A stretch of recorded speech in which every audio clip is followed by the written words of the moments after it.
This is the day that the Lord has made. Let us rejoice and be glad in it. Oh, give God praise on tonight. Hallelujah, hallelujah, hallelujah.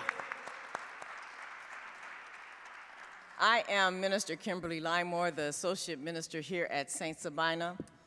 And on behalf of our senior pastor, the Reverend Dr. Michael Lewis Flager, who beyond circumstances beyond his control cannot be here, we welcome you to our faith community. We're glad that you came out on this evening because he's always the one who is the seeker of truth and always wants to be the voice for those that are voiceless sometimes. So we welcome you on this evening. Glad that you came out to hear the truth about the Illinois Safety Act. We know that there's been those PACs that people that play by the rules have been putting out all these ads. So tonight is a night to get truth. So there are just a few little information that I want to give you about the question and answer format once Senator Collins will introduce our panelists and make some remarks. If you have questions during tonight's presentation, write them down on the index cards that you received. There are ladies out here passing around the index card. In the event we are unable to address your question this evening, please include your name and contact information for follow-up. And as you raise your hand, someone will collect your card at the end. So if you have a card right now that's already filled out, someone can collect that before we get started. And so without further ado, I am going to introduce our Senator Jacqueline Collins.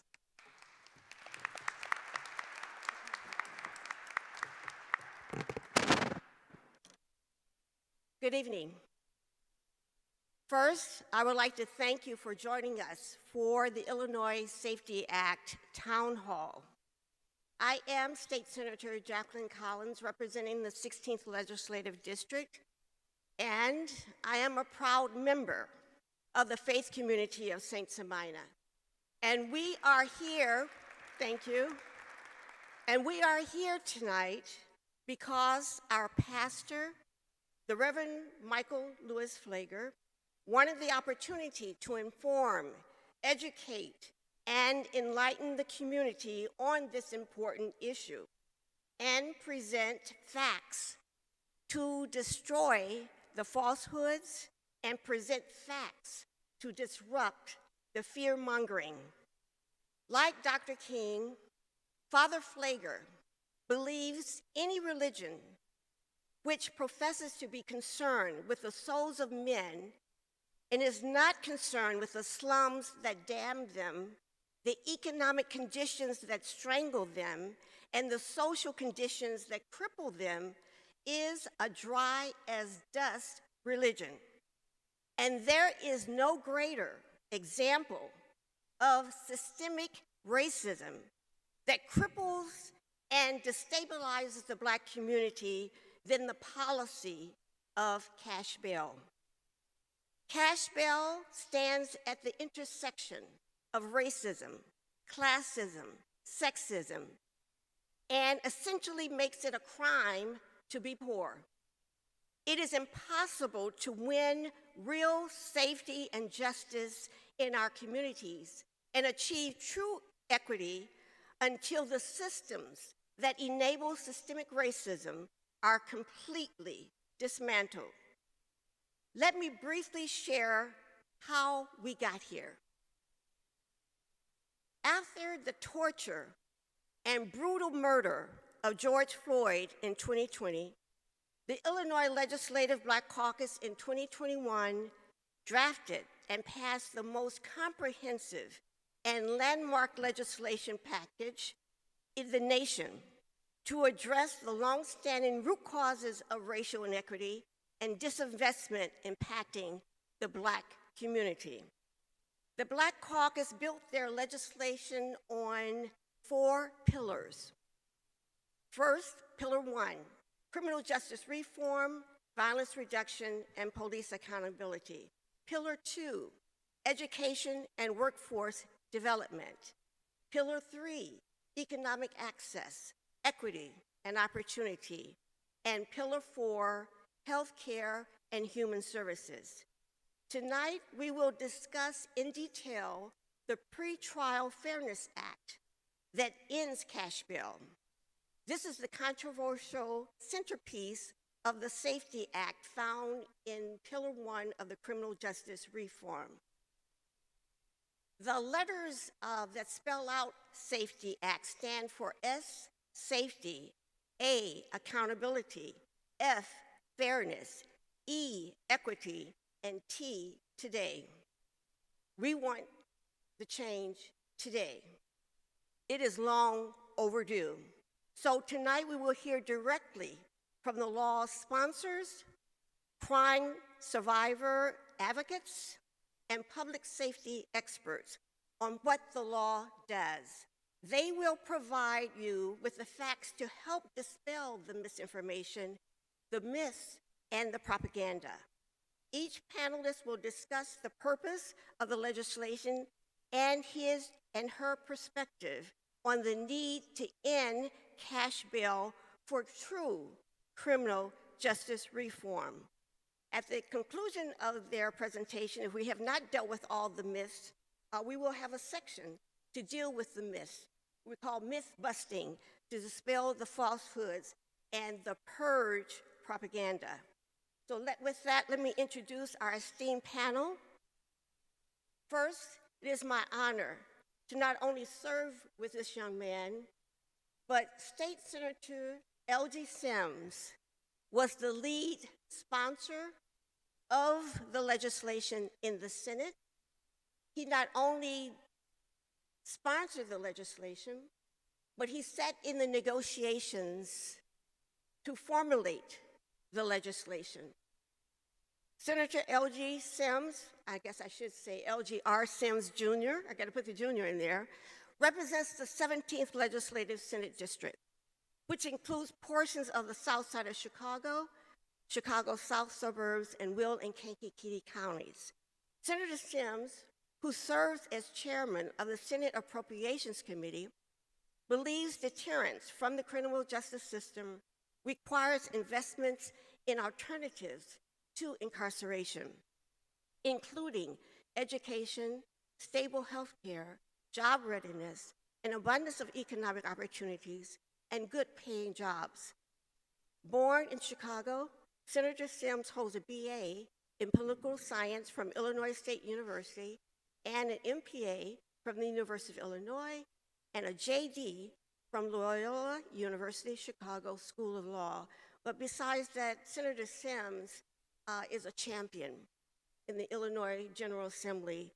Long and hard, he labored over this legislation because his passion and his heart is in bringing forth true criminal justice reform. So thank you, Senator Sims, for joining us tonight.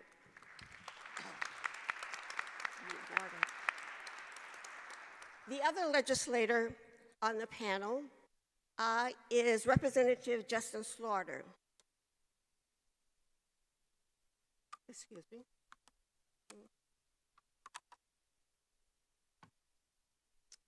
Justin Slaughter has been the Illinois State Representative for the 27th District since January of 2017. In 2019, Representative Slaughter became the chairman of the Illinois House Judiciary Criminal Committee, where he has been recognized as a local and national leader on criminal justice reform and a key stakeholder regarding all public safety matters for Illinois. In 2021, Representative Slaughter, along with Senator Sims, made history as the House and Senate sponsor of both the Safety Act and the Reimagined Public Safety Act. Prior to becoming a legislator, Representative Slaughter attained a wealth of experience within the government sector. Justin is the former district director for both Cook County Commissioner Stanley Moore and then Illinois State Senator Kwame Raoul. Justin has a political science degree from the University of Chicago and a master's of public policy and administration from Northwestern University. And we're so proud to have Representative Slaughter with us as well. Thank you. Sharon R. Mitchell, our Cook County Public Defender. Sharon Mitchell is a passionate advocate for the rights of everyone represented by the Public Defender's Office and for reform to increase justice in the legal system and keep communities safe. He was nominated by Cook County Board President Tony Perkwinkle, confirmed by unanimous vote of the Cook County Board, and was sworn into office on April 1st, 2021, for a 6-year term as public defender. Mitchell began his legal career in the law office of the Cook County Public Defender, first working as a clerk in law school and later as an assistant public defender with assignments in the civil, first municipal, and felony trial divisions. The law office of the Cook County Public Defender is one of the largest unified public defender offices in the nation, with nearly 700 employees, a budget of approximately $80 million, and 23 divisions and units. The office provides legal services for people who cannot afford to hire an attorney to represent them in misdemeanor, felony, traffic, domestic violence, juvenile delinquency, child protection, and similar cases and appeals. We thank our Cook County Public Defender for taking the time from his busy schedule to also join with us this evening.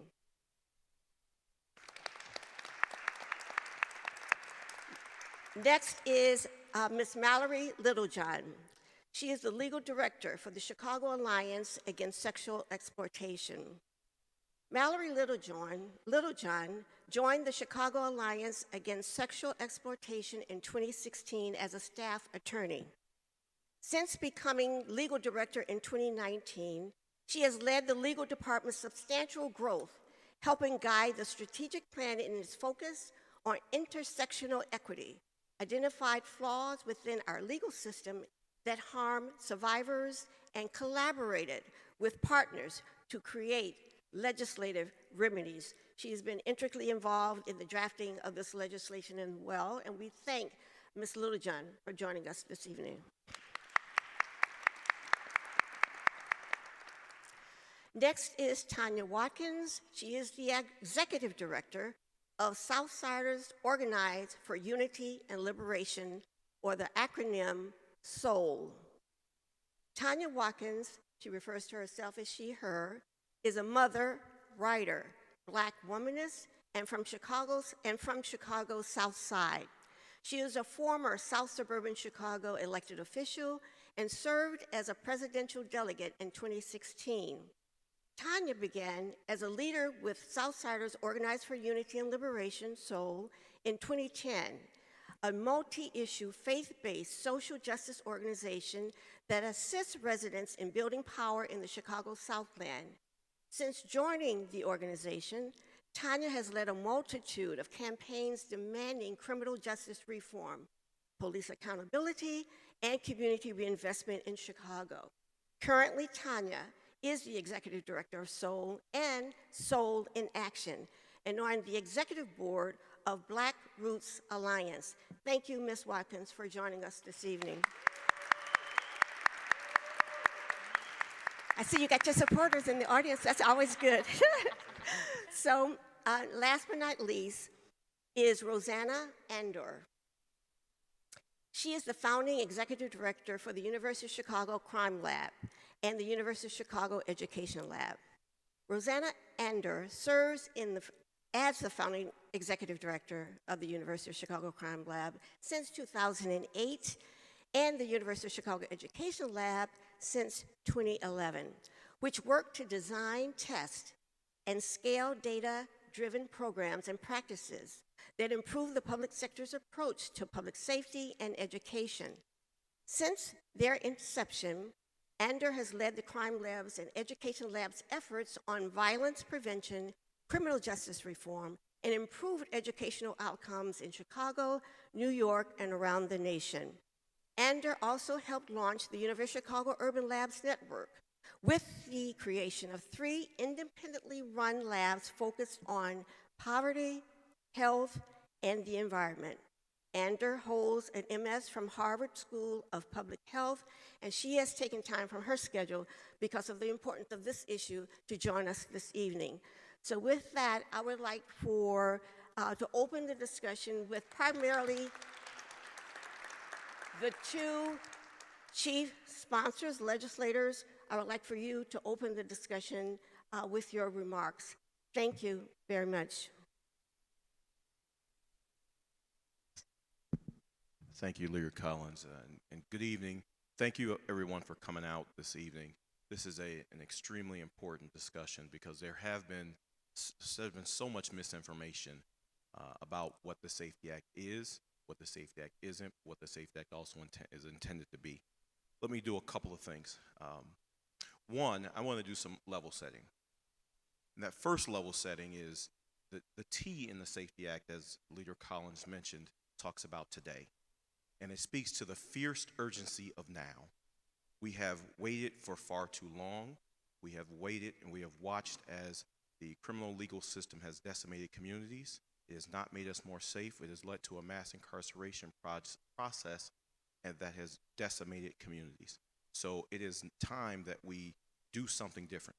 You know, the definition of insanity is doing the same thing and expecting a different result. And that's what our criminal legal system has been doing. It's been doing the same thing over and over again and creating this cycle of recidivism. So the Safety Act was intended specifically to look at the criminal legal system differently. It's to reimagine who we are as a state, to reimagine what our public safety system looks like and what it does. Leader Collins mentioned to you the efforts that the Illinois Legislative Black Caucus took to respond not just to the George Floyd tragedy, but to all of the tragedies that we've been experiencing. Because it's not one bill that's going to cure everything that happens in our community. It's not one effort, but it's going to require a holistic approach to addressing the challenges that face us. That's why you can't just say we're going to have tougher penalties and expect there to be public safety. Doesn't work. You have to have education. You have to prevent people from going into the criminal justice system in the first place. Because after the crime has happened, it's too late. We are in our criminal legal system, we are reactive, not proactive. We don't address the root causes of trauma that permeates throughout our communities. But that's what the Safety Act and the corresponding pillars of the Illinois Legislative Black Caucus agenda do. They are there to address those underlying issues. So the first thing, addressing the fierce urgency of now. The second thing I want to leave you with and want to talk about is the fact that reform does not equal anti-police. Let me say that again for the people in the back. Reform does not equal being anti-police. You can want reform. You can reform the system without attacking law enforcement. But because we are asking for reform in our communities, we're asking for the same type of treatment in black and brown communities that other communities have, we are somehow anti-police. It is a falsehood. It is a dangerous narrative and now you have seen it go beyond just being dog whistled to being overtly racist. There is I don't know if any of you have seen this social media post that's going around now, where there's a sign that is going around suburban communities that says, "Don't let the Black Caucus write our laws." So the Black Caucus can stand up for other people's communities, but when it stands up for its own, we are somehow being inappropriate. Imagine that for a moment.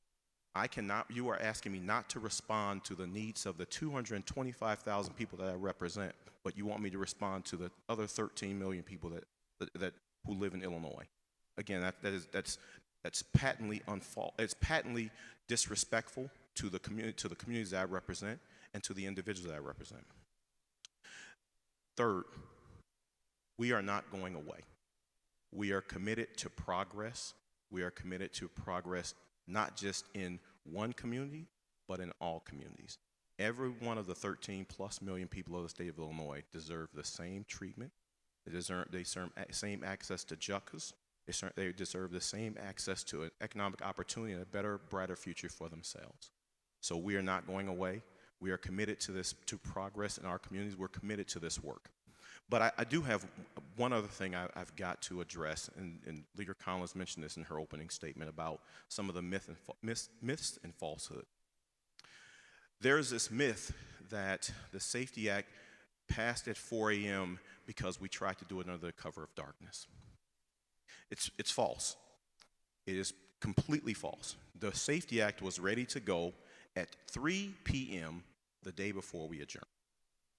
The reason that it passed at 4 a.m. in the morning, Representative Slaughter and myself, we were continuing to engage in negotiations with people, with individuals on the other side of the issue. We continued to negotiate until in the early morning it became clear that what they were trying to do was run out the clock. They didn't want us to pass the bill in the first place. So they figured if they run the clock out and say they would and do it under the guise of negotiations, then it wouldn't be their fault. We would just run out of time. So that's the first thing. The second thing, that there was no public input into what went into the Safety Act. There were no public hearings. Again, patently false. There were 9 public hearings on each one of the topics included in the Safety Act leading up to its initial passage. 9 public hearings, over 30 hours of testimony, which does not include a committee hearing that took place right before the bill was called. So it does not include that. Those 9 public hearings are separate and apart from the hearing that took place, where I sat in a committee hearing while my mother was in the hospital. I did it via Zoom, testifying on the bill as we were trying to pass the bill. So for someone to say that the bill never got access to a public hearing, just not true. Then the other thing is that the bill it should either be repealed or amended. The bill has been amended twice. What we do in Springfield as legislators, we continue to address and work on issues after we have passed them to clarify, to make sure they're stronger, to make sure they work for the people of the state of Illinois. That is what we do. So you have heard all of these falsehoods going on. You've heard all these nonsensical hypotheticals. I would say, as Leader Collins mentioned, I'm an attorney, and I know that you have seen a case study in law school hypotheticals that have been thrown at people, but we also have something that's called red herrings. Red herrings they're there to distract you from the real issue. The real issue is that over the last 5 years, not my numbers, $700 million have gone into the cash bail system. $700 million. Imagine what could happen in communities if that almost $750 million stayed right there. But that's not what happens. The cash bail system is not about public safety, it is about wealth. And it is time for us to make sure we make the system about public safety and not about somebody's access to cash. Thank you so much for having me. Looking forward to the conversation tonight.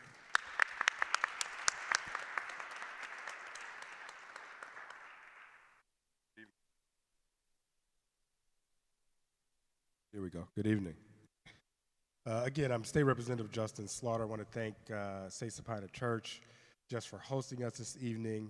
I can't let a moment go by without giving a big shout out to our moderator, State Senator and Leader Jackie Collins. Please give her a round of applause.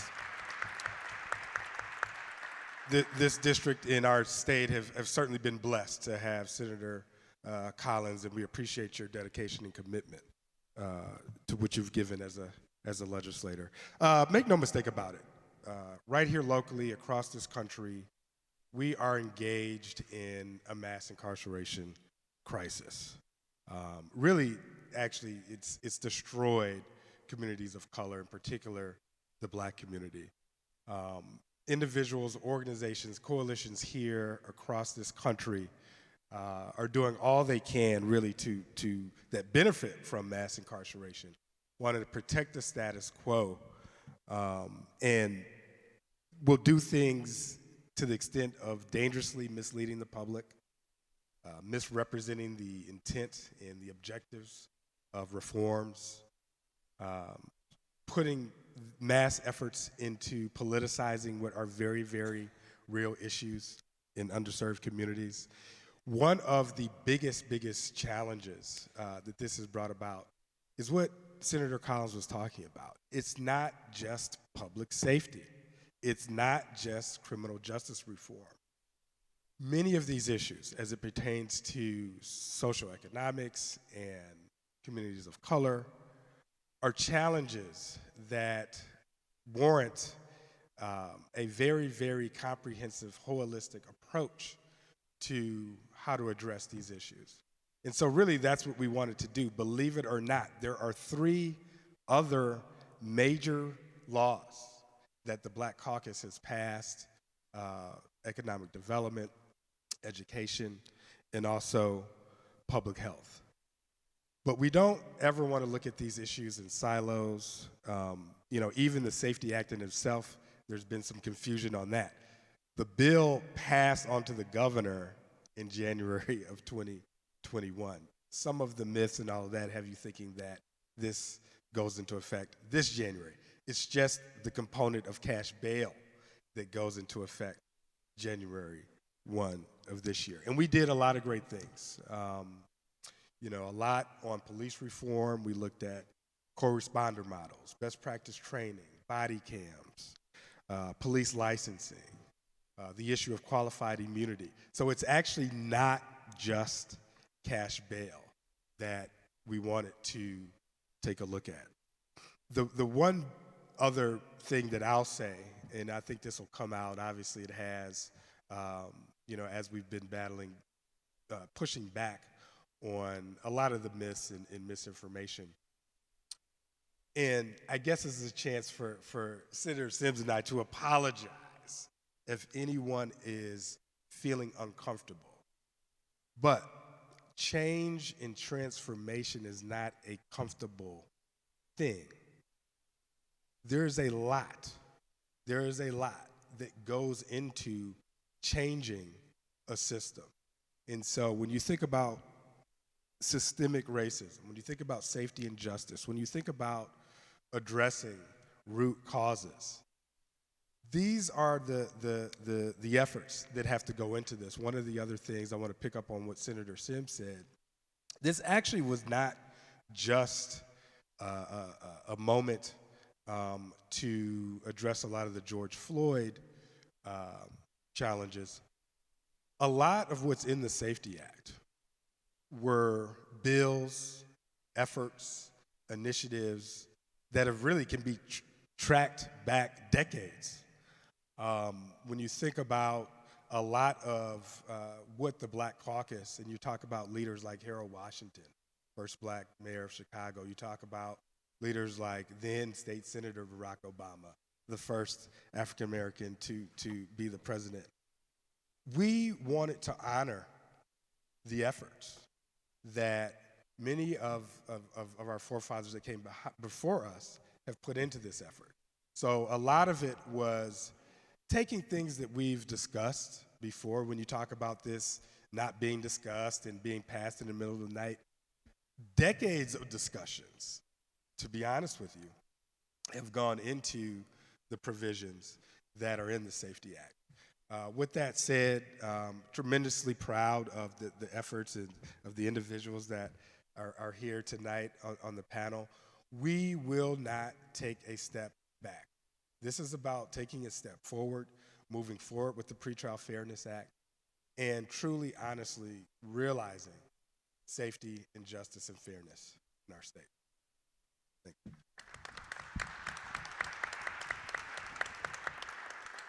So next, Sharon Mitchell, the Cook County Public Defender, who has the personal interaction with many of the individuals that are caught in this maze of unfair pretrial detention. Sharon Mitchell. Thank you all so much for having me. I don't know where to begin. I'm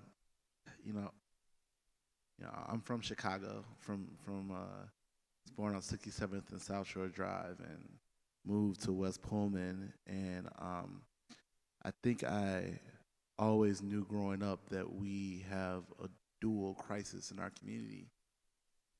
We have a crisis where we are struggling with harm, and that harm can come in different forms. It can come from a gun. It can come from the intentional deprivation of resources. We have a crisis of harm, and we have a crisis of justice. And I saw that crisis of justice up close and personal as a Cook County Public Defender. There are a lot of things you have to do. You see when you're in the court system. That's tough. But I don't know if there was anything tougher than having to sit down with a grandmother and have a conversation with a grandmother about whether she should pay her rent or whether she should pay for her loved one's freedom. A cash bond, the process of cash bond, is the most deplorable process that we have in the criminal legal system, and it's not close. It pulls tens of millions of dollars out of our communities every single year. And it is a tax on mainly black and brown women. Go to Division 5. Look at that's at 26 in California. Look at the lines. Look at the people who are paying those bonds, not people that are accused of any offense. It's people that are holding families together. You know, I was at a rally just a couple weeks ago, and it was a rally about folks getting together to end cash bond, and it was right in front of Division 5. And there was a woman that had kind of wandered into the rally, and she was asking folks questions about what we were doing, and people were talking to her, and somebody let her know what the rally was about, and she said, "Thank you. I'm glad that you're doing this." After talking to her, you know, I realized that she was a nurse. She was in healthcare, and she had a son who was going through a mental health crisis and got arrested. She had to go to the jail, and she had to bond her son out. And she said she had to pay $1,000. And there are two things that will stick with me about this conversation. I've spent a lot of time fighting and negotiating along with thousands of others for a change to this policy. I've done a lot of thinking about how to best articulate the harm that I saw as a public defender. But two things that she asked, two things that stuck with me. The one thing that she said, and it was like with a pain in her voice, I didn't have that $1,000. I didn't have it. I had to pay it, but I didn't have it. And I don't know what I'm going to do. Something in her voice took me back to when I was a public defender, and that same harm. That same harm. You know, we talked a lot about violence in this discussion, public safety, but pulling the last dime out of somebody's pocket, it's violence. She also asked a question that is really difficult for folks like me who dress up in suits and go to work every day and work in the criminal legal system. It's a very hard question for us to ask. If they were going to let them out anyway, why did I need to pay my last $1,000 to get them out? That's a question I think is very difficult for anybody to answer. There will be lots of back and forth about the Pretrial Fairness Act. I think we're going to get into some of the things about it. We're going to talk about why a law that was signed in 2021 is being talked about now, and there's so much of a well-funded disinformation campaign a couple weeks before an election. I'm sure we'll get into that. But one of the things I just want us to really think about is, why does this policy exist? And I suspect this policy exists that is so unfair because the vast majority of people in the system that are harmed by it don't have power. They're poor, they're mainly black and brown, and because of that, we can do violence onto them. There's no doubt that we have problems in our communities, and there are no doubts that there are better things that we can do on a whole host of things. But I will argue to my dying breath that the policy of cash bond is a broken policy, and I'm very, very glad that we are getting rid of it.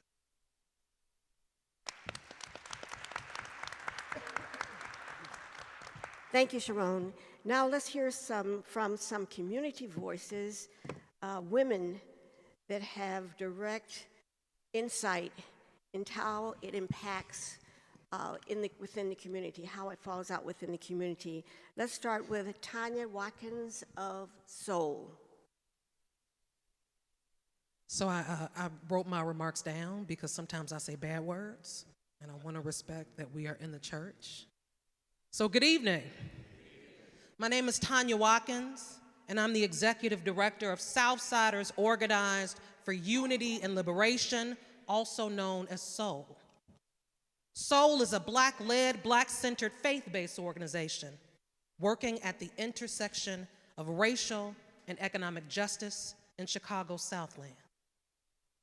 SOUL is a proud member of the Coalition to End Money Bond and the Illinois Network for Pretrial Justice. So I first want to thank the community of St. Sabina and Senator Jacqueline Collins for giving their time and their space to this issue. I also want to thank the legislators who have stood up and defended the Safety Act and have fought to preserve this opportunity for fairness in our justice system. I imagine this can't be easy. Black legislators who have had to carry the all too familiar trauma of what our current system has done to our communities. Having to contend with the civil unrest in the wake of the murder of countless Black folks at the hands of the state, fielding the cries for help from their constituents who have been brutalized by racialized criminalization. Living in a world where there is a national outcry for comprehensive criminal justice reform, only to be met with attacks by those who profit off preserving the status quo after just taking a first step towards equity by attempting to end wealth-based incarceration. It must feel like, how the hell will we ever get there? I come to you today not as an advocate or someone who can claim to act as a voice for those incarcerated.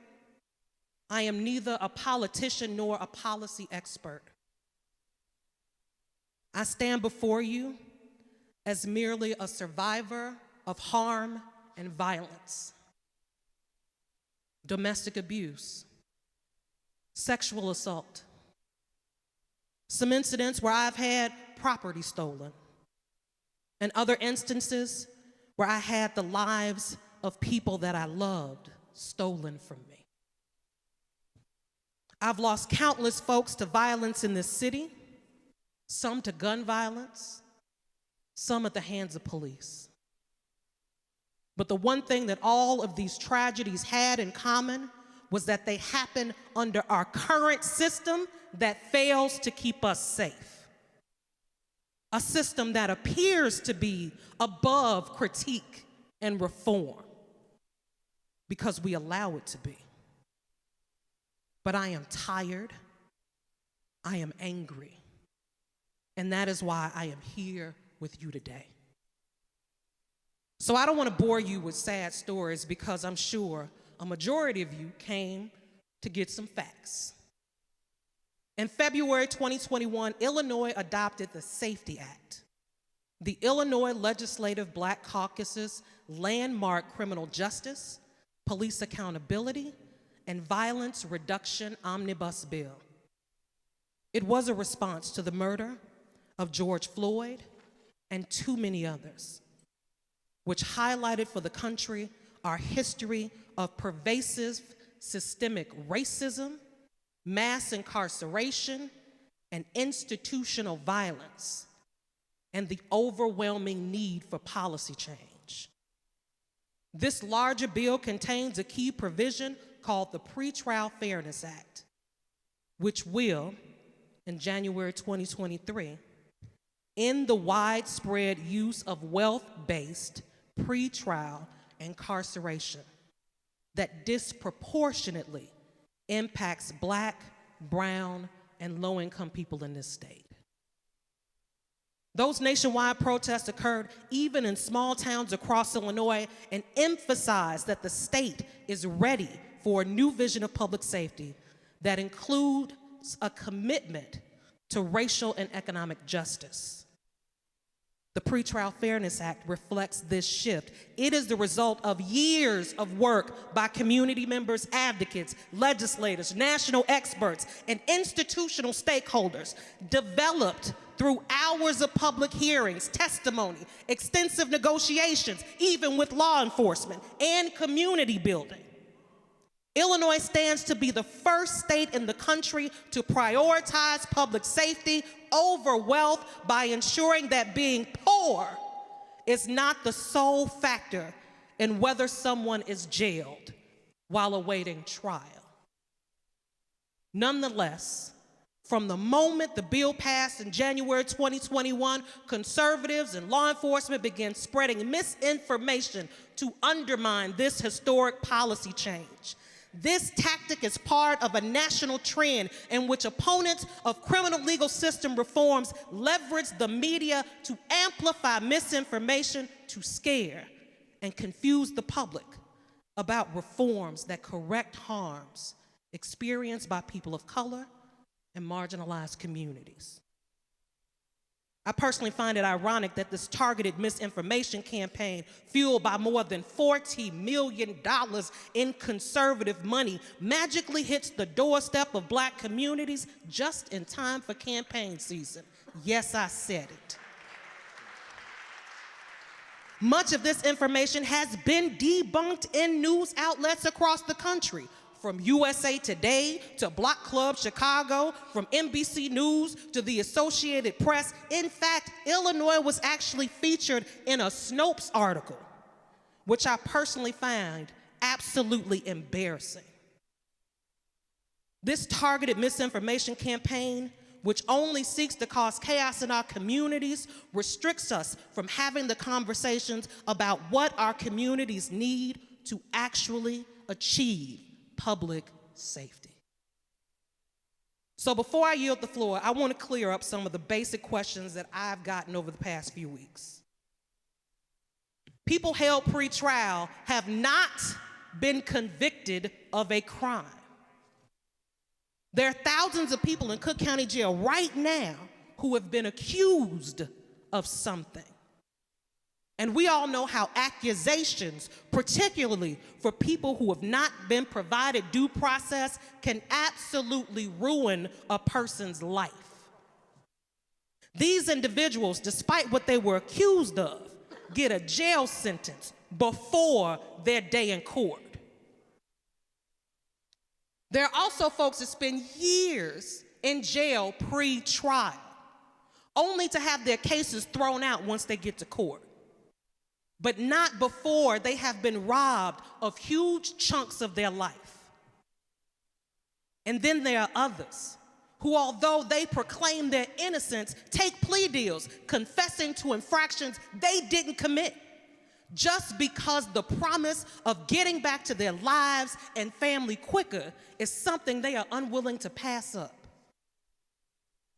Now, while all this is happening, there are people who have money that get to walk out of jail the next day because they can afford bond. I will never forget how I felt watching the man that murdered Laquan McDonald walking out of Cook County Jail after being there for less than a week, knowing that there was probably some Black mother accused of shoplifting who had been there for close to a year because she couldn't afford to bail herself out. We have to ask ourselves, is this justice? So we have a long way to go before Black people will get their fair shot in our justice system. We have critical policy shifts that we will have to make to ensure that our communities are actually safe and invested in, and that we aren't just disappearing Black bodies by arbitrarily throwing them in cages. We have to demand public policy that aims to prevent harm and violence, not to protect institutions and practice that only respond with more harm and violence. And racists will be pissed off, and they will continue to try to infiltrate our communities, but we cannot back down until we purge every single Jim Crow law out of our legislative system. So thank you for coming this evening, and I truly appreciate this opportunity to speak with y'all today. Well, Ms. Watkins, we are so glad you wrote out your remarks. I think you hit the nail on the head and covered many of the issues that needed to be addressed and called it like it is in society. So we thank you so much. So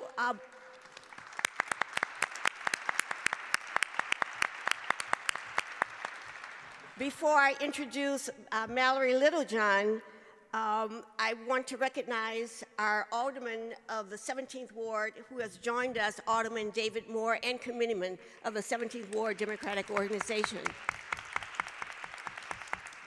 So, Ms. Littlejohn, you're going to talk about, I'm not going to tell you what to talk about, but you have the experiences of how this really benefits victims of domestic violence.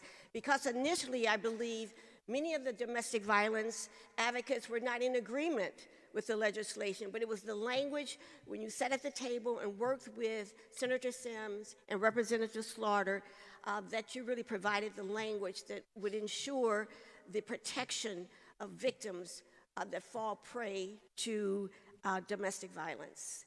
Thank you, Ms. Littlejohn, for joining us. Thank you, Senator Collins, for having me. Thank you all for being here today. You're doing the work, you're showing up, you're learning, and I'm grateful to be in your presence. So let me start by telling you how amazing Illinois is as a state. Thank you, all of the legislators at the table. Illinois has some of the most amazing victim laws in the country. In fact, we just have amazing laws overall. One of the laws that we have in Illinois is in our state constitution, victims of crime have constitutional rights. There's only 3 or 4 other states that have that. Constitutional rights are then given legs to walk into court to help victims with the Rights of Crime Victims and Witnesses Act. It is because of this law that I have had a very unique experience of representing victims, representing survivors in criminal court. So at 26th in California, you could see me, my 5-foot self, standing between the public defender or the defense attorney and the prosecutor arguing in court representing my client. I have also walked up and down the halls of Chicago Police Department at all hours of the day and night with my clients. Because of that, I felt really uniquely equipped to sit at the table with the people that wrote this law and say, there are some gaps. And I was listened to. Other victims advocates were listened to. We ensured that the law would help protect survivors with things like getting protective orders at the bond stage. And that probably sounds like something very small and something that should be easy. I can tell you, 2 weeks ago I was in court and asked the prosecutor in bond court for a protective order, and they told me no. I am not unique in getting told no. The survivor, however, was unique because that person had an attorney to advocate on their behalf. But what about the survivors that do not have attorneys?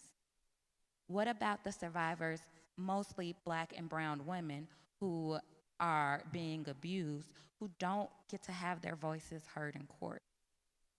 This is why I so firmly believe that we are doing the right thing with the Safety Act, with the Pretrial Fairness Act. I know, again, those conversations were not easy, and some of those conversations were not fun when we were sitting at the negotiation table. But I walked away knowing that this bill is sound. I do not speak for all victims. I do not speak for all victim advocates, because everybody has a voice. But I can say, as an attorney, this law is going to push Illinois into the history books. I can say that cash bond does not keep anyone safe. You've heard so many statistics tonight, but the one that really touched me the most is in Cook County, there Cook County is 25% black. Cook County Jail is 75% black. That statistic does not mean that black people in Cook County are committing crimes at a disproportionate rate. That statistic means that cash bond is negatively impacting black people in a disproportionate rate. And it is because of that, victims advocates like myself know that a system that is unjust for one is unjust for all.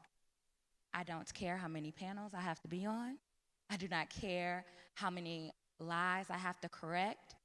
It is my personal mission to ensure that no matter what one's opinion is about this law, that it is an opinion that is based in fact. So again, thank you all for coming tonight, and I'm excited to see what we're gonna learn. Thank you, Ms. Littlejohn. And last but not least, we're going to deal with data collection and why data collection is so important when you are confronting misinformation, misrepresentation, and actual lies. So next with that said is Rosanna Ander, who will provide us with the lens in which she views this legislation, why is it important that we have the data collection, and where we go from here in reference to upholding and supporting what the Illinois General Assembly has accomplished. Ms. Ander.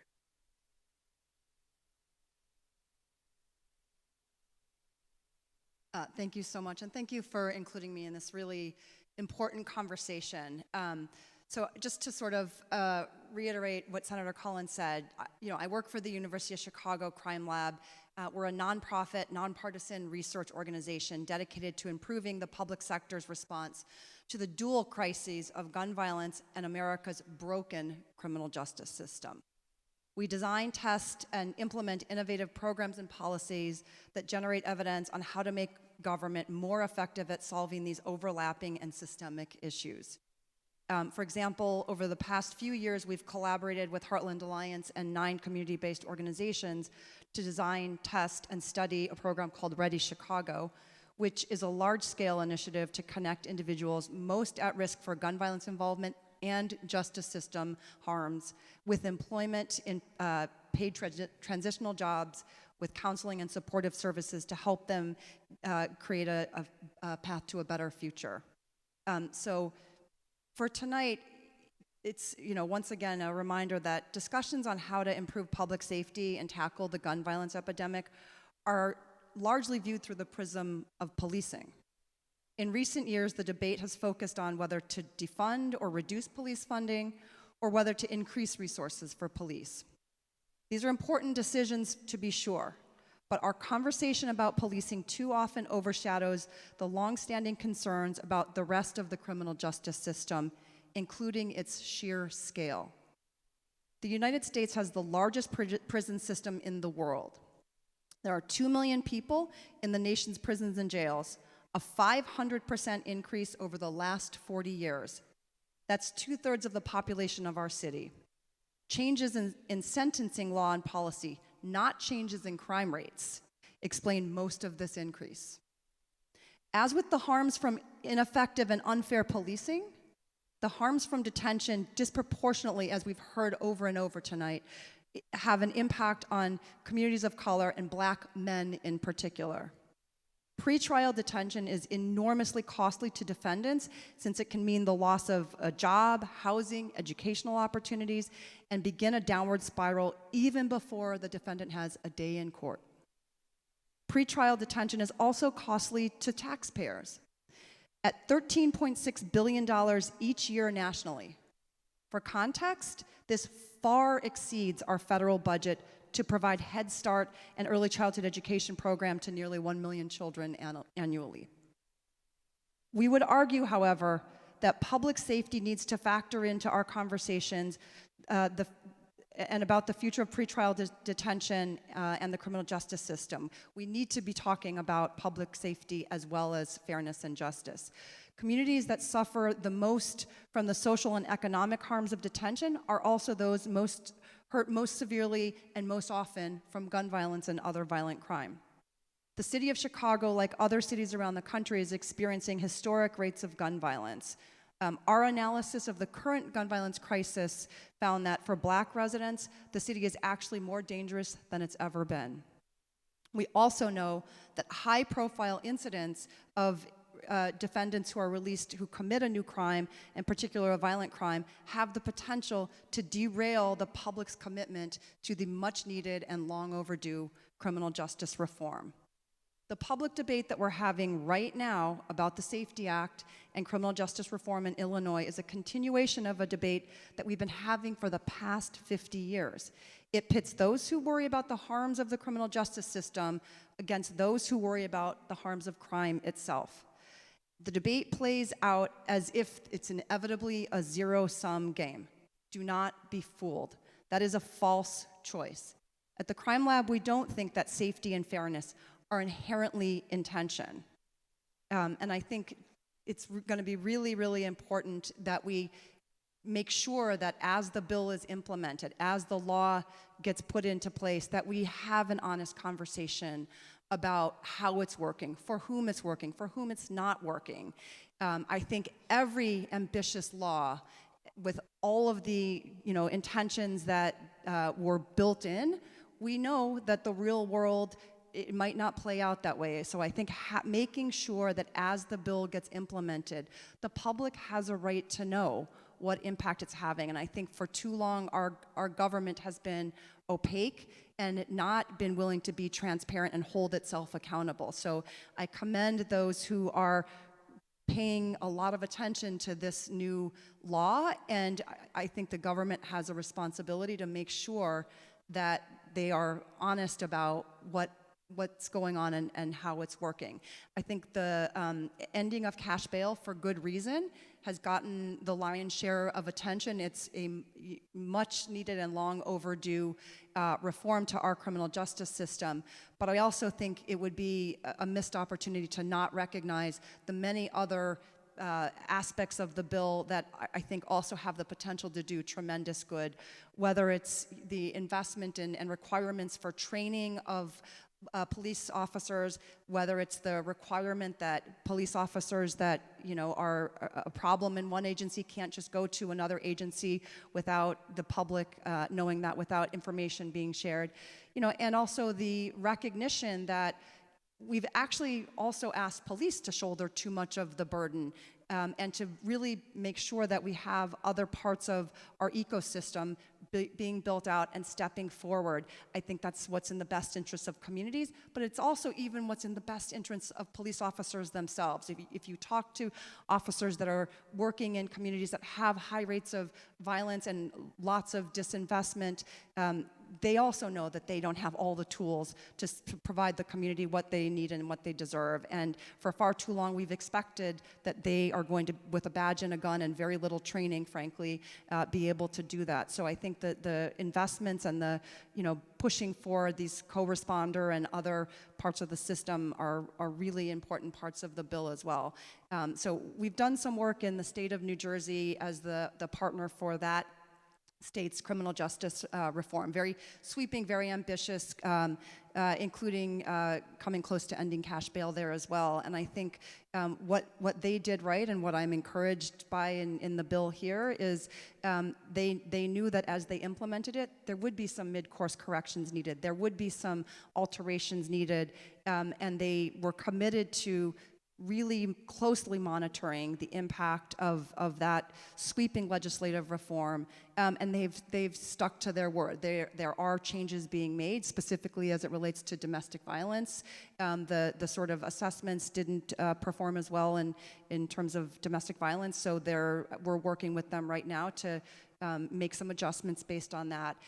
They also implemented, and one of the things that I think is going to be really, really important for Illinois is to make sure that we are investing in pretrial services, not just returning. We should not be locking so many people up before they've had their day in court, but if we're going to return them to communities, we need to make sure that they have the resources and support is needed to mitigate any risks and also to ensure that they're able to have their day in court. And so I think New Jersey did a very good job, and I think there's a lot to be learned from New Jersey in terms of how they've really invested in pretrial services as well. But again, also how they had a very broad coalition, how they carefully monitored implementation, and how they were willing to make adjustments as needed. So I think I'll stop with that. Thank you. Before we engage in a little bit of true and false exchange, I have a few questions just 2 questions before the panel. How many of you have heard of Rikers Island and what goes on Rikers Island? So let me ask the panel, can there be a comparison made between what happens at Rikers and what's happening at Cook County Jail? Any of the panel want to address that?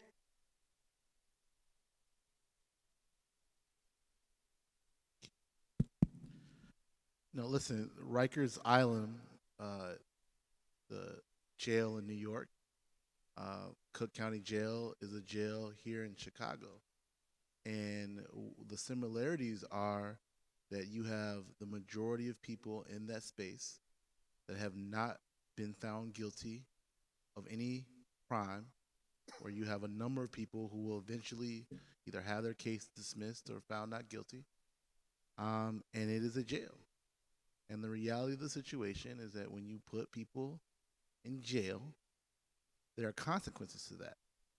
And what you have seen in Rikers Island is a number of people, I think they're up in the teens, of people dying in the jail. You've seen people living in squalor, and that's what a jail is. And we just have to come to grips with the idea that jails are places where people face conditions which some would consider torture. You put people in a box. You feed them bad food. People get yelled at, screamed at. Sometimes they die. That's the consequences. So we have a jail here. So when we're talking about putting somebody in a jail, I think the idea that we would put somebody there because they don't have access to money just doesn't make sense. And I'm glad that this bill does something against it. Thank you. Representative Slaughter? A little bit of a discussion here, but just to double down on what the public defender is saying, I had talked about social determinants of health earlier. And what we want to do is always go back to our why. Why are we paying so much attention to ending cash bail? And oftentimes, those who are opposing this law will, use kind of a cavalier, condescending approach. Well, can't the person just spend a day or 2 or 3 or 4 days in jail? But what we have experienced when you look at the research, what it's telling us is that this is having extreme, significant adverse impacts on people's lives. When you talk about disruptions with your job, disruptions in education, disruptions in parenting, then you talk about the conditions. Cook County Public Defender Mitchell just talked about that. You're talking about substandard health conditions when it comes to the jail. So these decisions, which are being made based on one's socioeconomic status or their financial means to post cash bail, simply are inhumane when you put it into focus, right? And so this is the why when you talk about why this is so critical and why this is so important. Thank you, Representative. Ms. Watkins? Has anyone here heard the story of Khalif Browder? We familiar with that story? He was a young man who was accused of stealing a book bag, and he was thrown in Rikers Island. He was there from 2010 to 2013. The entire time he said, I did not do this. I think he spent probably 700 days in solitary confinement. He was brutalized for so long that he took a plea deal just to get home to his family.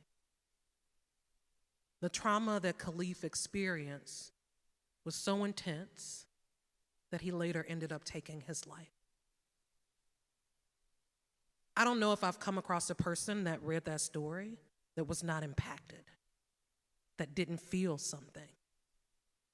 And if we do nothing about pretrial incarceration, then we actually don't care about stories like that.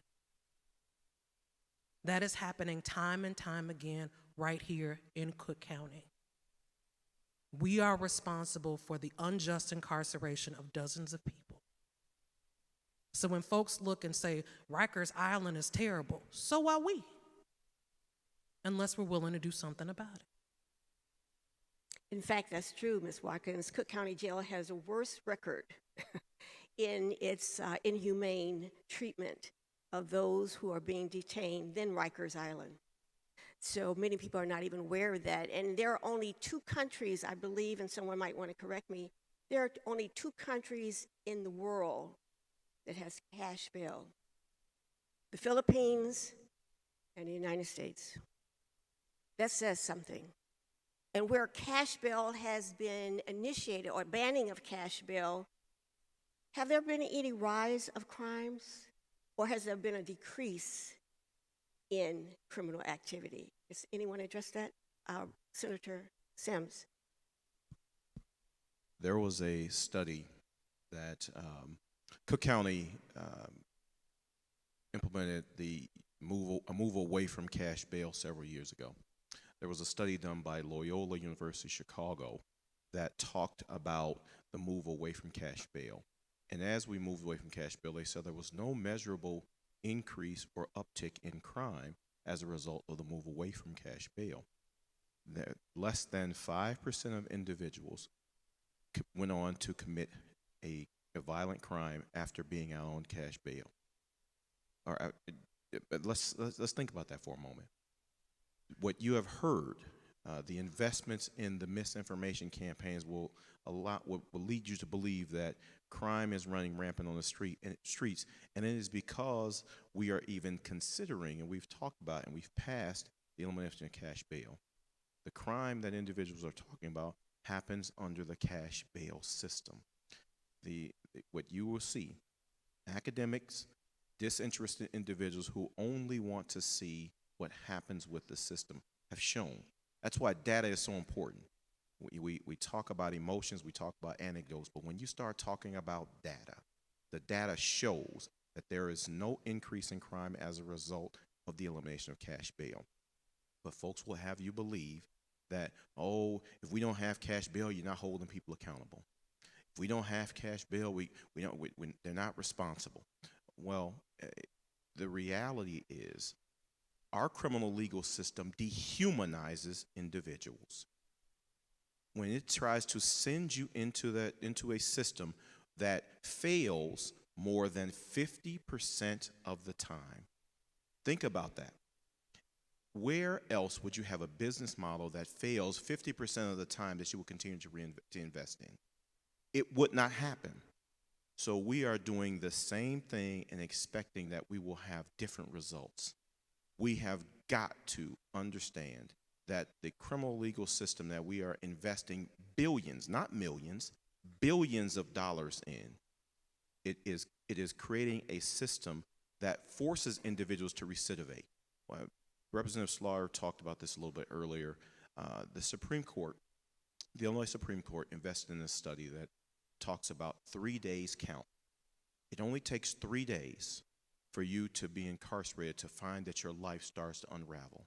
After those 3 days, you've lost your job. After those 3 days, you now have had, it's been impacted, your children have been impacted because you may lose custody of your children. Once you lose your job, you are now housing insecure. Your life starts to unravel after just 3 days. When we could do something markedly different by eliminate cash bail, get nonviolent offenders back home so they can go about their lives. And the studies have shown that individuals who are nonviolent offenders who are out without cash bail, they show up at court more. They don't go on to create more, go on to commit additional crimes. It is 80% of individuals who we've been talking about who are sitting in county jail are sitting there for nonviolent offenses because they cannot afford cash bail. It is fundamentally unfair. Thank you, Senator. Thank you. So let's engage in a little bit of false and, well, busting these myths. So the first myth, tell me if it's true or false. And I'm raising these issues because these are some of the concerns that many in the community are anxious about and probably been misled by the misinformation in the media. So let's see here. Judges will let people out of jail without considering if they are a threat to the community. True or false? Ms. Littlejohn. False, false, false. I really wanted to handle this one. A big part of the bill that we helped with was the risk assessment. The risk assessment that judges and prosecutors are going to have to do is really different than what is going on now. If you have been to bond court at all, actually, Senator Collins and I were in bond court a few weeks ago, and prosecutors were putting on cases less than 12 hours after arrest. What could you possibly know 12 hours after arrest about the intimate partner violence that has gone on, about the unique circumstances in a relationship between two people? Not that much. We contemplated that when we were drafting this bill. And so the risk assessment is going to take place many days, over a month after the arrest. And the prosecutor is going to have to lay out what risk this individual poses if they are not detained. And that risk is going to be specific to the victim as well as specific to the community. And currently that is not the standard that exists. And so no, it is false. People will not be let out of jail without it being considered if they are a risk to the community or not. That is simply false. Thank you. Number 2, I live in Auburn Gresham. I'm concerned with the enactment of this legislation in 2023. Murderers will be let out of jail. I want you to alleviate my fears or just deal with the myth and the falsehood of that statement.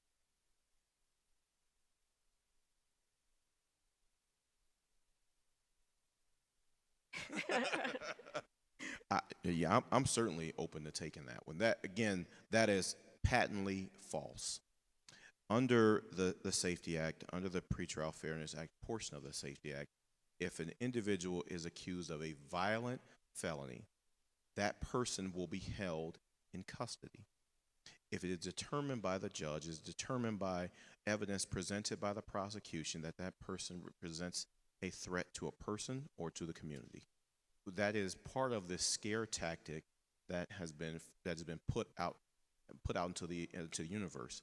You know, Edmund Burke, the economist and philosopher, once said that fear is the best way to get people to give up rational thought. So that's why you see all of the misinformation that's flowing in our communities, that you're going to see murderers be let free. It is just not true.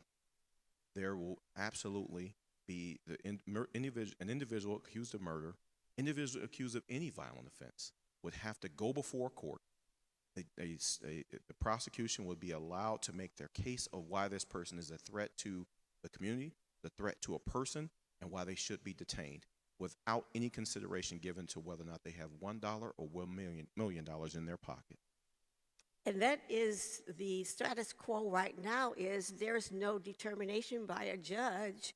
They just let them out if they can afford to pay to get out. So the judge is not even involved in the discretion of the crime, the extent of the danger to the community. Without even in conditions. Without any conditions. So the judge can let the person free. So the judge would say, bail at $1 million. The person has access to $100,000. They're going to pay the bail.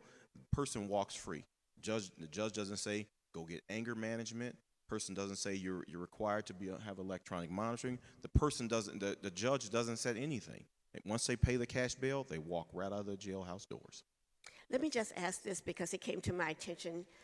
What would have happened to Sandra Bland if she was able, if there was no such thing as cash bond? She was a nonviolent offender, and she would have walked free. She would have walked free until she could go before a court to answer the charges against her. And I don't remember the exact charges, but she would have gone free because she was a nonviolent offender. And there is a distinction between violent offenders and nonviolent offenders. We have to get in the place where our criminal legal system, it detains individuals we are afraid of, not the ones we're mad at. For too often, our criminal legal system detains individuals we are mad at and the ones that we're afraid of. That's why, under the Pretrial Fairness Act, 80% of the individuals who are nonviolent offenders would have access to the services that they need, the access to mental health services, substance abuse services. That's what the holistic approach that we've talked about, the investments in dealing with the underlying conditions that a person is presented with. Dealing with and investing in those types of services is exactly why we have done what we've done here with the Pretrial Fairness Act portion of the Safety Act and the resulting and associated investments we've made in the state budget. We've put millions of dollars. We didn't just pass a law and then walk away. We put millions of dollars into mental health services. We put millions of dollars into substance recovery services. We put millions of dollars into education and job training, because if you just say one part by itself is enough, we are setting ourselves up for failure, and that is not what this effort is all about. Thank you. Representative Slaughter? Yeah, I'll just say, one of the main objectives is what Senator Sims was talking about, creating a system where lower level nonviolent we're talking pretrial, alleged offenders can be kept in the community for various reasons. And yes, building out that pretrial services apparatus, but then ushering in a new system that would allow us to utilize, I'll use that word, utilize our court resources more to address those higher level violent, dangerous, alleged offenses, where we can concentrate our efforts, our time, our energy on those situations and circumstances that do pertain to public safety. Thank you. Okay, the next myth, okay? True or false? The law prohibits police officers from removing trespassers. Can I take that one? Yes, please do. That's cap. Ain't that what the kids say? Cap. False. It's ridiculous. So I'm just going to read it straight from the text, because when I tell people, they're like, that's not true, I'm like, just read it, right? Like, it's not coming from inside my brain. So the law requires police to ticket people with low-level charges unless they pose an obvious threat to themselves, any person, or the community. Police are not barred from arresting anyone they believe poses a threat to public safety, such as a trespasser who is violating the law and refuses to stop. Thank you. And I know, she's exactly, just lies. I don't know what to say. did you want to say something, Representative Slaughter? On this one, yeah, great answer. I actually just added a couple things here. So on this one, we believe that the language in the law has actually always been clear. We're not sure why the opposition is squeezing out this interpretation. However, when you look at our mass incarceration crisis, I think the objective here was to allow law enforcement to have an option to give a citation in lieu of an arrest. Public Defender Mitchell talked about a commission that was put together. Chairman Sims was on that commission, and that is coming out of one of the recommendations or suggested approach that we should take. So when you talk about that provision, just giving you the genesis and the context of where that's coming from. But as my sister said, I mean, the law has been clear that law enforcement, can remove and arrest if there is a perception that the individual is a threat to an individual or the community. And So false. false, a strong false. So one of the last, there's also a myth out there. I'm sorry, somebody else? No, I was just going to say that, it's interesting. There are lots of folks that work on the Pretrial Fairness Act, actually including members of the law enforcement community. And there was actually a report done in 2020 that was commissioned by the Supreme Court of the state that included, I think, 25 of 34, 26 of 35 of the members of that commission were either former or current prosecutors, judges, or law enforcement, including many of the organizations that are kind of talking about the bill now. It didn't include any social justice warriors. It didn't include people from our office. And out of that commission, there were probably about 40 or so recommendations. I know it's a long story. But one of the recommendations was the actual language of the law that the same people are turning around and saying that it stops them from being able to arrest trespassers. I only say that to say this. I know why people are interpreting the law this way. It is intentional. They want to trick people into believing that the law does something that it's not. We can have a back and forth about what is good and what is bad in the law. But I think this particular example about trespassing, language that came from a group filled with law enforcement, prosecutors, and judges, is indicative of what we're dealing with this issue. We are dealing with people who are not acting in good faith. We are dealing with people that are not having a fair exchange of ideas and are trying to discuss what should or should not happen. I'm not a person that's going to get up here and tell you that there shouldn't be a debate, that people have different sides of that debate. But what I will say is that there are very obvious examples of people trying to trick us. And there are very obvious examples of people trying to tell lies about the law because they believe that there is political gain in getting to you to believe those lies. Again, it is not a coincidence that a law that was signed into something that was signed into law in January or maybe February 1st, something like that, of 2021 is getting all this talk now. People think they can win seats. They do that. That's the majority of the critique. There are some people out there that are having real discussion, but the majority of this is people thinking that they could win political races. And this trespassing example is the perfect example where the actual language, the word-for-word language, came from a Supreme Court commission in 2020.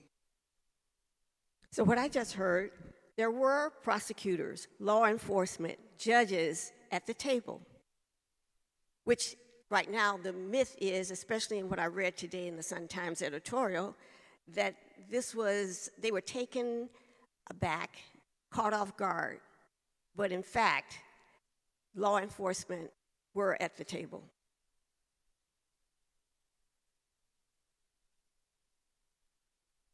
I'm not going to sit here and lie and say that there are people and every person in law enforcement agrees with every single thing, right? People can have different discussions.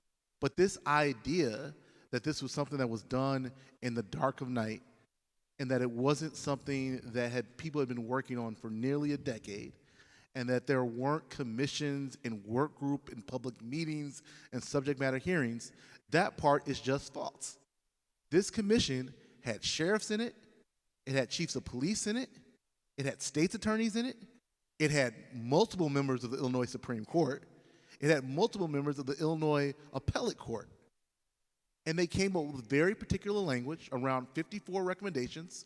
Some of those recommendations made it into this bill, some of them didn't. But this particular piece on quote unquote trespassing was word for word from the recommendation. And the same people, the same organizations that were sitting at that work group turned around and said, oh, well, this means I can't arrest trespassers, when they asked for it. The reason why they asked for it, right, is because they want to have the freedom to decide who to arrest or not. So they asked for the freedom of not to arrest or not. It was granted to them, and they turned around and said, oh, this stops me from doing what I want to do. That's what we're dealing with. Senator Sims? I'm going to take it even a step farther. You hear and have heard that this came out of nowhere. Again, patently false. This process started years before the bill was passed in 2021. We've been talking about this. As my Leader Collins mentioned in my bio, I started my elected service in the Illinois House of Representatives. In 2017, I passed what's called the Bail Reform Act of 2017 that tried to determine and distinguish between violent offenses and nonviolent offenses. The passage of that law in 2017 led directly to the commission that Public Defender Mitchell is talking about. So after we passed the Bail Reform Act of 2017, we then had the discussions with the state's attorneys, chiefs of police, law enforcement, members of the judiciary on how we then implement. Then fast forward, after the commission has met, it's issued its recommendations, then we come to the passage of the Safety Act in 2021. If you look at the language of the original bill, there was a one-year implementation timeline. The judiciary asked for 2 years. So they didn't want the bill to go into effect January 1st of 2022. They asked for the bill to go into effect so that the implementation date being January 1 of 2023 was a request of judiciary. So now you hear that judges don't have the ability to understand, they haven't had a chance to implement when their request was theirs. The request was theirs to make it 2 years so they would have the time. And then what happened during that 2 years? Now, there have been some counties, Cook County has created there has been an implementation task force of Cook County practitioners, be that the public defender, the state's attorneys, the county board. They've all been working to implement. There have been other counties who have been working on trying to implement the law. Whereas some counties, there are now over 50 lawsuits. This bill was signed into law in February of 2021. Now, on the precipice and on the doorstep of the law's implementation, now you see lawsuit after lawsuit saying that the law is unconstitutional. So, again, this is not a mistake that these developments are happening on the dawn of an election, where there are millions of dollars being invested to scare our communities, to try to gain a political advantage. It is not a mistake. When the status quo is challenged, there are some who are going to stand up to defend it. That is what you are seeing happen. You see individuals, so the $700 million that I talked about earlier, there are individuals who are going to stand up and to defend the status quo because it is a direct shifting of wealth from one community to another. Thank you. The last myth before we will take the questions that have been submitted, Minister Lymore is going to go through some of the questions if they have not been addressed in this myth-busting segment. The last one is, I've heard from many in law enforcement, judges won't be able to issue warrants for people who do not show up in court. True or false?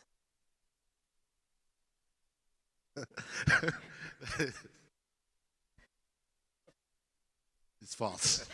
It's false. And again, you know, this is something else that came from that commission that wanted to give judges the flexibility to either decide to issue warrants or rules to show cause. Basically, if you're a judge and you know somebody's been coming to court and you know that they work, right, and they miss court, maybe you want to decide as a judge that you want to give that person another chance so that you don't send them to the jail because you think they're coming to court. That's what this provision does. This provision basically says, judges, you have the ability to decide, not a public defender, not a state's attorney, you have the ability to decide whether you want to issue a warrant or not, right? So the thing that frustrates me so much about this is, let me read you off the people that are on this commission, which many of these things came from. Supreme Court Justice, Illinois Attorney General, Illinois State Bar Association, Illinois Criminal Justice Information Authority, Chiefs of Police, Cook County Sheriff, State Sheriff's Commission, Judge, Probation, Chief of Staff, former Chief of Staff of the last Republican governor, Administrative Office of the Illinois Courts, another probation, Illinois State's Attorney, Appellate Prosecutor, another judge. And these are the people that are saying this bill strips the ability for me to issue a warrant. These are lies. There are so many lies in this bill. And it's so clear that people don't want to have a real discussion about what we should be talking about, which is the tens of millions of dollars that we're pulling out of black communities every year. And instead of having that discussion, they want to kind of continue to promote these lies so they can win elections. Thank you. And before we have closing remarks, I'm going to turn the mic over to our Associate Minister, Minister Kim Lymore, who will go through some of the questions that we've received. And if we have not addressed your question, hopefully you put your name and email on the back, and we will get the response to you, because it's important for you to be well-informed and educated to deal with the nonsense that's out there in society today. Minister Lymore.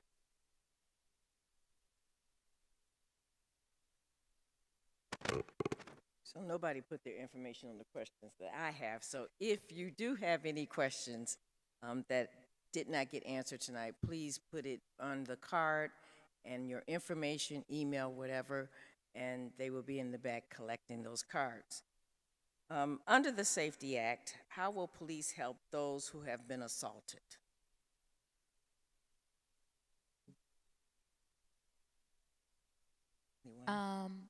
I'm going to assume they mean a domestic assault or a sexual assault? They just said assaulted, so probably. Assault, okay. So it depends if that is a felony or a misdemeanor. Those are two different classes. Overall, detaining someone creates a false sense of safety, whether that detention is based on money bond or not money bond. And so I don't know that the Pretrial Fairness Act is going to be the thing, or the criminal justice system is going to be the thing that helps someone that has been assaulted.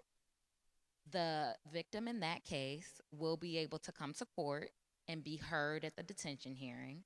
The victim, well, actually, let me take a step back. The victim will be notified of the detention hearing, which is a far cry from where we are today. Not only will the victim be notified, the victim will be allowed to speak at the detention hearing and talk about what their thoughts are regarding safety and the person being detained or not. The risk assessment under the Pretrial Fairness Act will take place, and the judge will assess the specific circumstances of that crime that allegedly took place and decide if the defendant should be released or not. In all of the conversations that we've had today, I just want to underscore, everybody is innocent until proven guilty under the law. Everyone is innocent until proven guilty under the law. And because of that, it doesn't mean that them being incarcerated will keep everyone safe. So, what I want you to take away from this is there will be notification and survivors will get the opportunity to be heard. Just add that.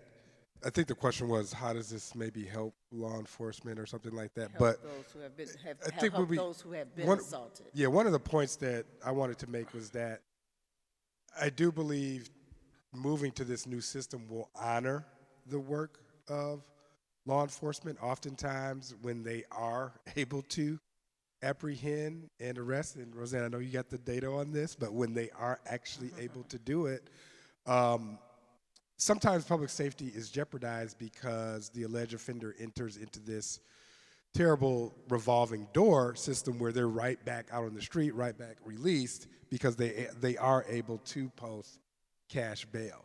So moving to this system where we are able to take a more comprehensive approach, look at all of the myriad of different factors and circumstances that play into that alleged assault, will be the system that will actually honor the work of law enforcement. Okay. For those that are already in pretrial jail right now and are waiting to get to go to trial or whatever, will this bill affect them as of January 1? Will they become eligible to get out if it's a non-violent offense? We can talk about it. We don't want to jeopardize current discussions. As I mentioned earlier, there are 50+ lawsuits that are going on. One of the elements of that lawsuit deals specifically with this topic. So, not wanting to comment or impact or put in danger pending litigation, I think it would be prudent for Representative Slaughter and myself not to comment on that when I answer that question. Okay. And just kind of, okay. Anybody else had it? And just as a kind of a wrap-up question, because a lot of our questions or the questions that were written down had been answered during the conversation and during the Mythbuster.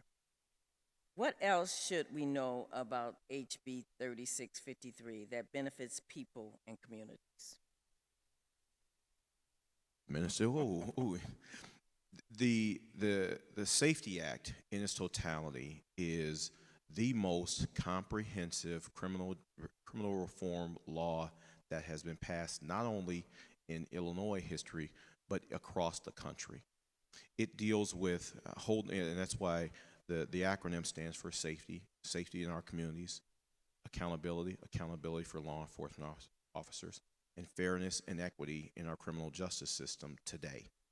That safety calls for changing the way that we look at public safety, fundamentally reimagining what public safety looks like in our communities, fundamentally reimagining how we deal with individuals in our community, going into the criminal legal system. Where we don't have a justice system, we have a criminal legal system. But fundamentally changing that system. So that system deals with things like how we train our officers, moving our officers from this warrior mentality to a guardian's mentality. And what does that mean? That means when you encounter someone, you don't see someone as a suspect immediately. You engage them on a human level. You engage them the same way you would engage someone in your own community. Looking at someone and engaging them in a discussion and engaging and creating public safety and creating public safety within our communities. It fundamentally changes how we look at public safety. It also creates these co-responder models. We ask our law enforcement officers to do some tremendously difficult things. Some things that they are, quite frankly, they are not trained to do. There are mental health professionals that are more appropriately trained to address and engage with an individual who is experiencing a mental health episode. But when we call, the police come, and oftentimes those have very difficult outcomes. Well, if we change the way we look at mental health in our communities, and we change the way we address mental health in our communities, we won't have when a person experiences an episode, you call out a mental health professional, so they would then respond with the law enforcement officer. Now, if things go south, the law enforcement officer is there to ensure that safety can be maintained, and the person and the community can be safe. So creating these co-responder models that fundamentally change how we address and engage with individuals who are experiencing mental health challenges. There are also issues that address how we look at law enforcement officers who have created and have committed bad acts. Before you had the decertification process that was created in the Safety Act, a law enforcement officer could go from one department to another after they have been accused of or been found to have engaged in poor behavior. That does not happen anymore. If an officer is being investigated and they are under investigation for bad acts, they will go into a database that will then follow that officer.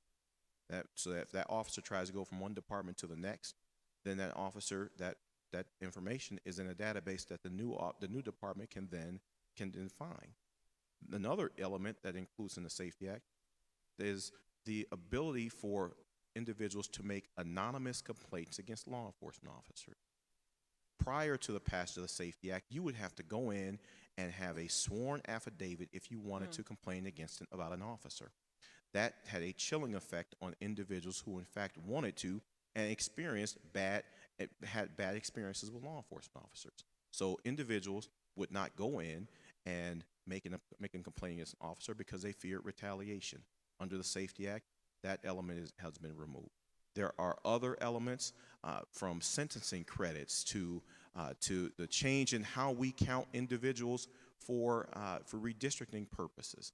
So under the elimination of prison gerrymandering, individuals are no longer counted where they are incarcerated.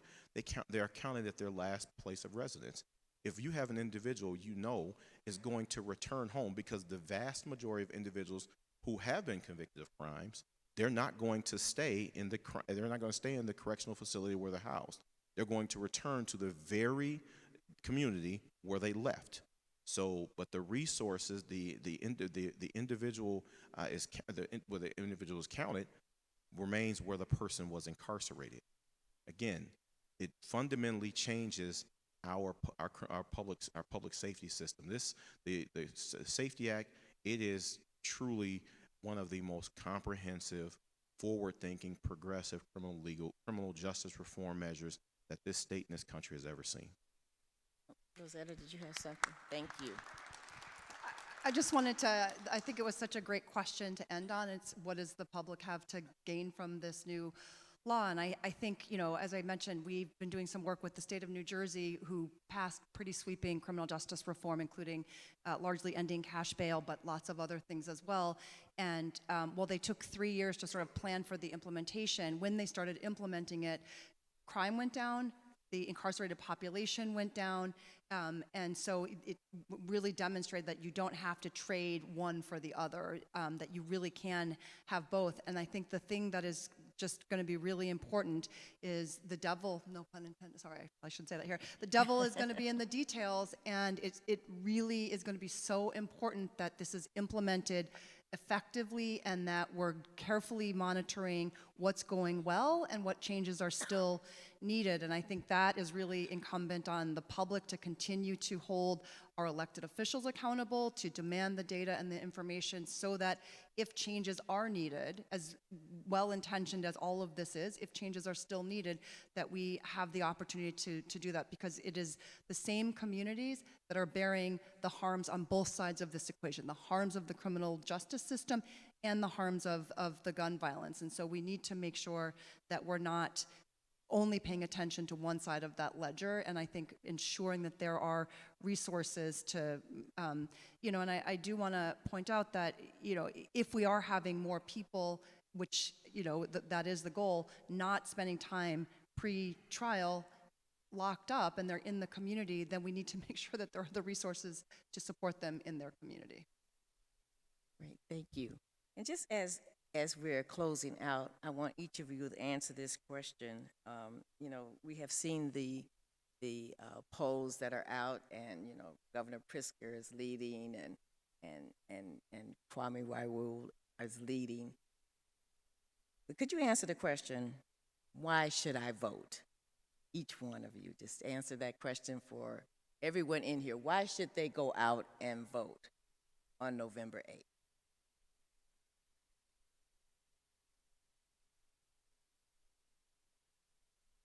Anybody, just start. Well, it's extremely, okay, Roseanne. I was just going to say, I think our whole sort of country, is hanging in the balance right now. I think, we can't just sit on the sidelines and complain about what we don't like. We need to be directly engaged, and the way to have your voice heard is to exercise that right to vote that so many people fought so hard to get, and so we cannot take it for granted, especially at a time like the one that we're living through. So I can't tell people why they should vote. I can tell you why I vote. I vote because racists voting. I know they are going to the polls. I know the people who seek to destroy my community are loud and proud to vote their interest. Mm-hmm. And so the only way that we can counteract that is by voting ours. Now, I'm going to be real with you. Even sitting here is a little weird, because I don't always mess with politicians or elected officials, right? What we cannot do is vote and then leave. We have to be responsible for perpetually holding these people accountable, year after year, month after month, making sure we talk to them sometime outside of campaigning, right?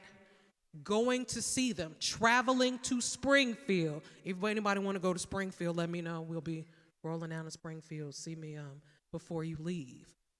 To let them know that you, your community, your voice, your family, your people will not be forgotten. Amen.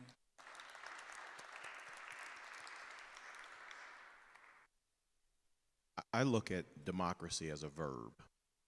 Democracy is an action item. It's not something that you don't vote on election day and then disappear for another 2 or 4 years.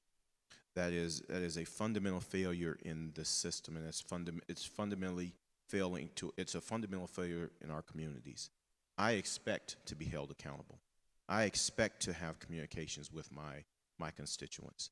I have regular communications with them. I engage with them because I say to them, it is your voice makes me better. When I am in Springfield, the reason I am as vocal and I have been able to be as vocal as I can be is because my constituents have empowered me to speak on their behalf. So when you vote to empower your elected official. Now, if you don't, you get the government you deserve. If you don't participate, you get individuals who don't have your voice, don't have your ear, they don't have your community's interest at heart. But when you participate, you get the government that you deserve and the elected officials who listen, and then the elected officials who will respond to you, the individuals who want to make sure that you have everything that you need. I passed a law several years ago that would allow for young people to be able to get time off of school to go vote if they're eligible. As I was presenting the bill in the Illinois Senate, I had some of my colleagues on the other side of the aisle say, I don't understand why this is necessary. I don't understand why we need to give them time off from school to do that. I said to one of my colleagues, I said, well, when you have a party that restricts food and water to individuals who are standing in line to go vote, I wouldn't expect you to understand. But when you have individuals who want to participate, to discourage them at the earliest stages of their commitment and their relationship with their civic duty, you are trying to deter them from participating at the very outset. And it is not going to happen. I was happy and glad to pass that law, and now young people have the ability to participate.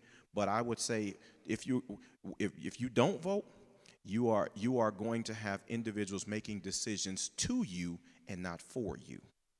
Okay.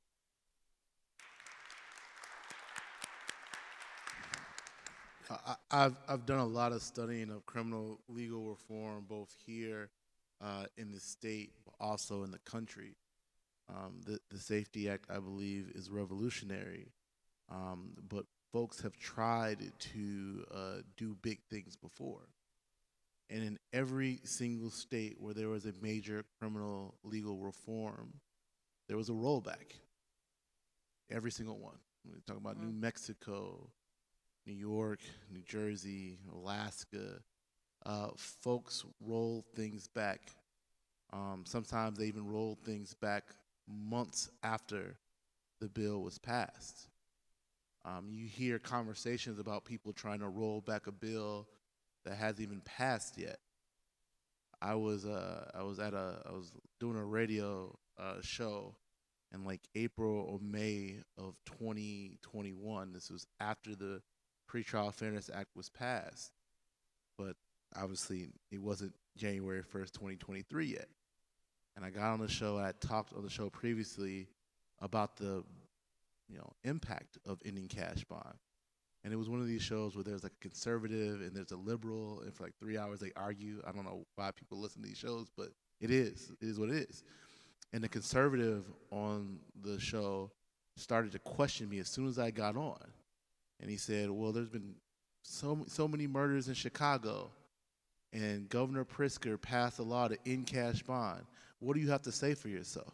We ended cash bond, and we see these murders. And I was like, sir, cash bond doesn't get ended for 15 more months. People are willing to tell lies about the criminal legal system.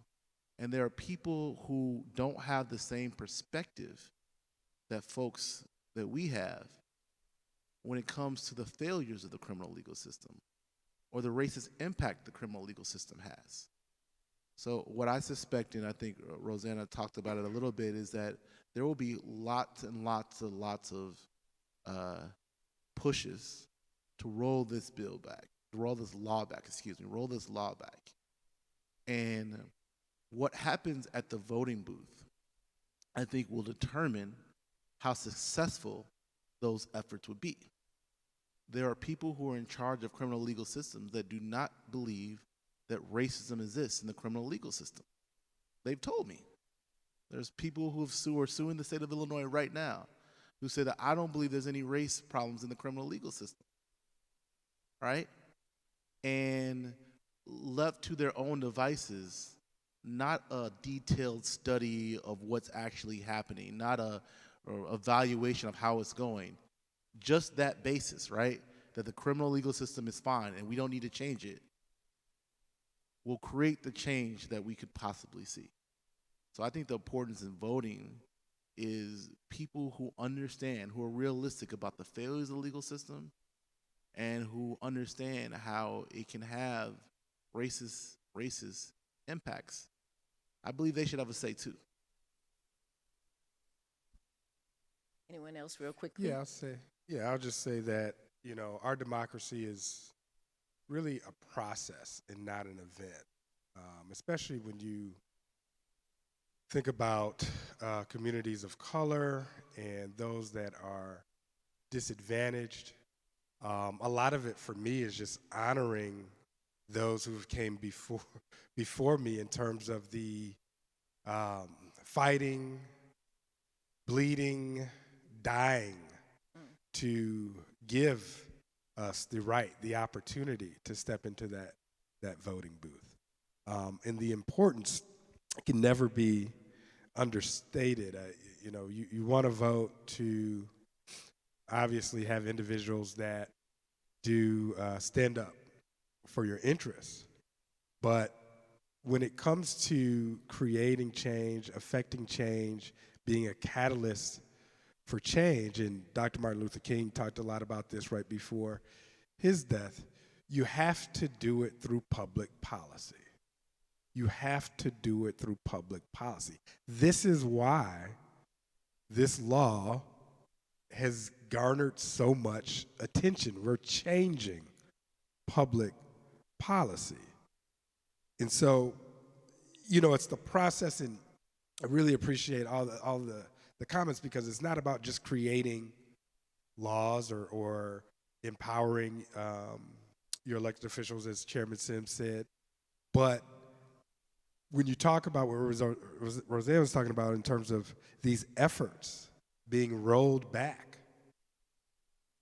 you must participate to have a voice, to have your interest be of value when it comes to these very, very important, critical discussions. The way we go from protest to progress is through the participatory democracy that we have in those engaging in the process. And I think my brother right here is exactly right.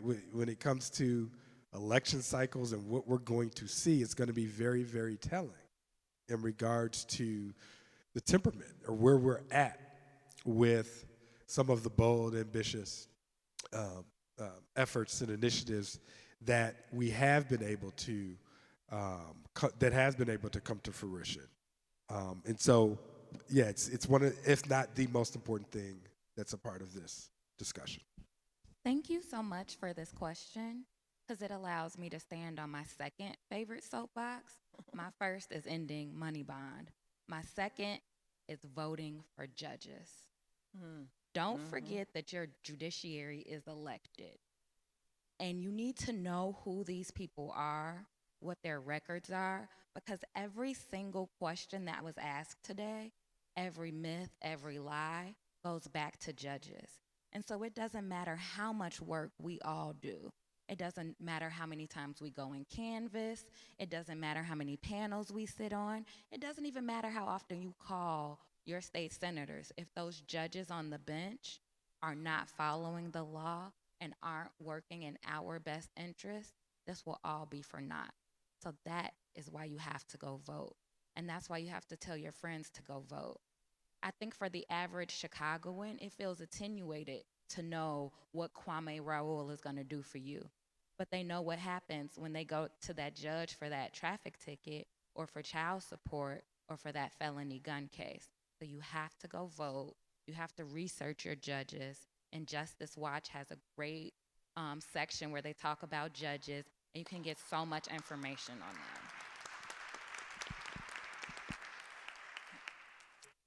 Amen. Any other comments? Thank you so much. Let's give our panelists a round of applause. Our moderator, Senator Jacqueline Collins,